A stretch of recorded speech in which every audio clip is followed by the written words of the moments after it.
नमस्कार दोस्तों, स्वागत है आपका हिंदी नॉलेज शो में। तो दोस्तों, स्क्रीन पर देखिए, भारतीय दूतावास ने यूक्रेन में एक इमरजेंसी अलर्ट जारी कर दिया है और जितने भी खार्किव में भारतीय हैं उन्हें सबसे बड़ी वार्निंग दे दी है और कहा है कि तत्काल खार्किव छोड़ दो, जरूरत पड़े तो पैदल चल दो, लेकिन खार्किव अभी छोड़ दीजिए और भारतीय समय अनुसार 9:30 बजे से पहले पहले हर हाल में खार्किव शहर से बाहर निकल जाओ।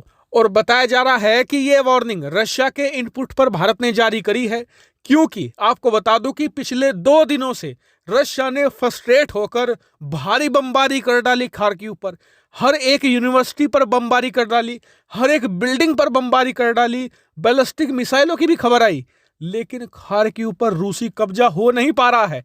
इसीलिए बताया जा रहा है कि आज रात रशिया सबसे बड़ा ऑपरेशन लॉन्च करेगा खार्किव पर, और इसीलिए भारत को समय दिया गया है 9:30 बजे तक का कि अपने सिविलियंस को निकाल ले जाओ। इतना ही नहीं, खार्किव की तरह ही कुछ और दूसरे शहर भी हैं, जैसे कि सुमी जो रूस के बेहद करीब पड़ता है, वहां पर भी भारतीय छात्र फंसे हुए हैं।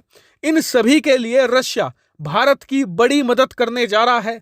रशिया ने कहा है कि वो भारतीय छात्रों के लिए एक स्पेशल कॉरिडोर तैयार करेगा, जिससे कि भारतीय छात्र सीधे यूक्रेन से रूस पहुंचेंगे, क्योंकि रूस सुमी जैसे शहरों से, खार्किव जैसे शहरों से 40-50 किलोमीटर दूर है।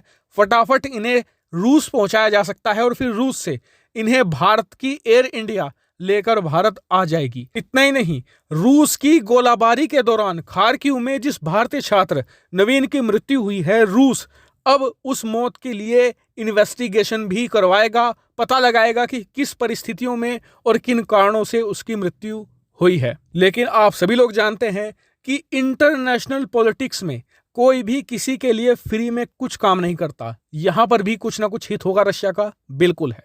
रशिया ये चाहता है कि आज रात को यूनाइटेड नेशन की जनरल असेंबली में धरती के सारे देश वोट करेंगे रूस यूक्रेन युद्ध पर।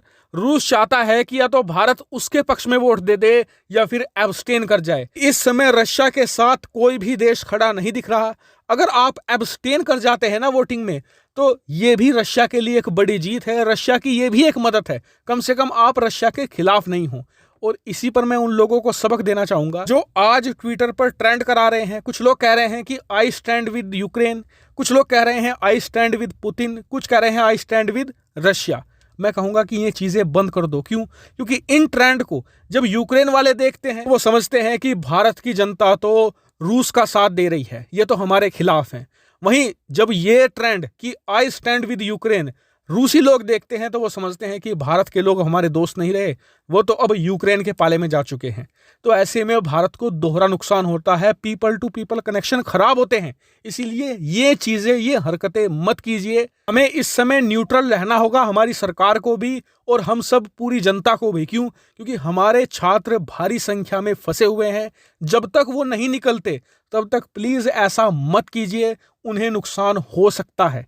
जब वो निकल जाएंगे उसके बाद आप चाहे कोई भी ट्रेंड चलाओ, कोई दिक्कत वाली बात नहीं। उसके बाद तो भारत सरकार भी खुलकर खेलेगी। हालांकि आपका कोई परिजन, आस पड़ोस वाला इस समय खार्किव में मौजूद है, तो उसे कहिएगा कि खार्किव से तुरंत निकल जाए, वहां के रेलवे स्टेशन का इस्तेमाल करे। अगर किसी कारणवश नहीं निकल पा रहा है तो भारत के दूतावास से तुरंत संपर्क करें, वो आपकी मदद जरूर करेंगे। फिलहाल इस वीडियो में इतना ही अपडेट था। Thank you very much for watching video.